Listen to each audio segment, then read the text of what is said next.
They didn't use guns, they didn't break doors, but in one night, they emptied $1 billion from inside the system itself, and no one knew it was happening until it was already gone. It started like a ghost in the wires. Invisible, patient, precise, no alarms, no alerts. Just a string of silent instructions traveling across the world's banking networks. At the center of it all was a man known only by his code name, Specter, a programmer turned phantom, tracing digital vaults like they were open doors. He wasn't stealing money. He was rewriting reality, one transaction at a time. When the numbers started to disappear, no one believed it. Balance sheets didn't lie, but the code did. For Agent Elena Ruiz, the hunt began not with a clue, but with a pattern that made no sense. Across continents, two worlds moved in parallel, one building walls, the other breaking them. Each line of code, a move. Each firewall, a counter-move. But what she didn't know was that Specter had already anticipated her every step.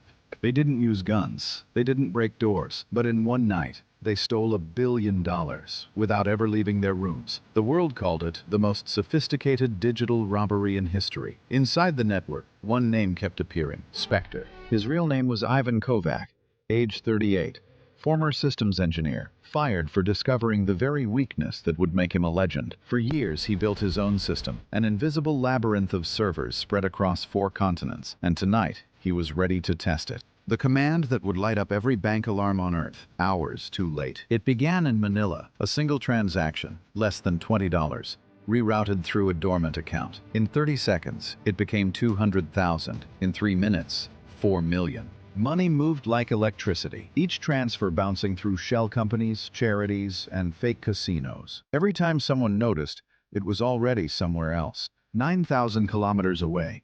Agent Elena Ruiz stared at a spreadsheet that made no sense. "The numbers are alive," she whispered. Each time she froze a transaction, new ones appeared. Copies of copies. Ruiz wasn't chasing thieves, she was chasing ghosts. 2 people. Same network, opposite sides of the screen. He wanted to break the system that ruined him. She wanted to prove that no system is unbreakable. Neither knew they were seconds from finding each other. 4 p.m. Singapore time. Banks from Singapore to New York report phantom withdrawals. ATMs spew cash without cards. Screens show error codes in languages no one wrote. Billions drift through digital fog, visible only to those who knew where to look. Ruiz assembles a strike team. Cyber forensics, white hat hackers, ex-spies. Their mission? Trace the current upstream before it vanishes. But every digital footprint led to another illusion. Servers in Iceland that never existed. IP addresses looping back to government domains. "It's like chasing reflections in a hall of mirrors," she said. Specter wasn't after money. He was after proof. "If one man can move $1 billion with a keyboard," he said, "then money was never real. Power was." In his code, he left messages, taunts, puzzles, coordinates. For Elena, they weren't threats. They were invitations. The duel began inside the SWIFT network, the nervous system of global finance. Ruiz tried to lock him out with recursive encryption. Specter responded with a self-replicating virus that rewrote her defenses line by line. Servers screamed. Temperature alarms blared. Code collided like waves of light. And for a moment, she saw him. His real IP, his heartbeat in the data. Then, it vanished. 43 banks, 8 countries. Total losses, $1.4 billion. The world wanted a villain. Interpol wanted a location. Ruiz wanted an answer. Weeks later, one of Specter's servers came back online, by accident. A forgotten node buried under an abandoned ISP in Bucharest. Ruiz followed the signal. The door to the flat was still locked from inside. Dust everywhere. Monitor glowing faint blue. On the screen, a final message. "If you're reading this, you've already proven me right." There was no trace of Ivan Kovac.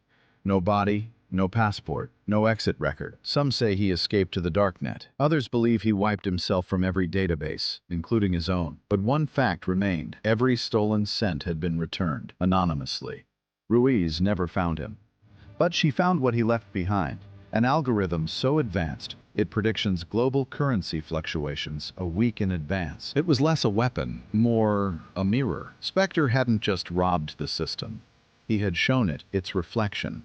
Within months, banks fortified their firewalls, governments passed new cybersecurity laws, and the world moved on. But the network never forgets. Somewhere in the noise, his code still pulses, alive. adapting, waiting. They called it the digital heist, but to him, it was a message. "You built a world that runs on trust," he once wrote, "and I proved how fragile that trust can be." The system may have survived, but the ghost in the wires still listens.